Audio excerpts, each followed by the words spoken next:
every time you are having sex out of the structure that God instituted for you to have sex, you are a prostitute without address.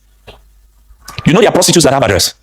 That if you want to find them, you go to the way they call it in our local parlance, Ashawo quarters. Are you with me?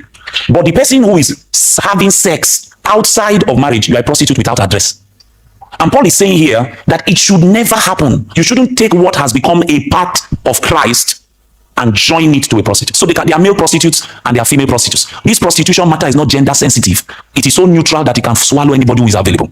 Are you with me? All you need to do is to be living promiscuous. English hard die. All you need to do is to be living promiscuously, and you qualify for the title of what? Prostitute. It's not me. Don't be offended with me. If you see Paul in heaven, you can fight him. But it's what the Bible says. And Paul's conclusion is that never. Tell your neighbor, never.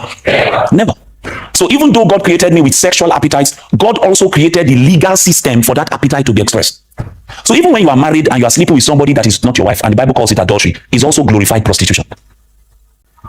So every time you sleep with somebody, the Bible says you become joined in your body. Your body becomes joined with that individual. So there's a coming together that, if you are not helped, can become a permanent scar in your life. That's why till today, there are people who had their sexual intercourse. The first person they had sex with, they've not been able to forget, because there's a joining. Your soul has become intertwined with that person. It's not even just your body that becomes joined. I've seen people who, through sexual intercourse, they contacted marine spirits. Yes.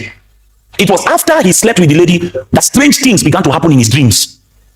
That the lady will now be appearing in the dream saying, I own you, you are my property. So he has moved from being a human being to a product on a shelf in the marine world. Imagine a grown man is sitting on a shelf as a product. He's now owned. That's why the Bible says that when you commit sexual immorality, a man reduces himself to a morsel of bread.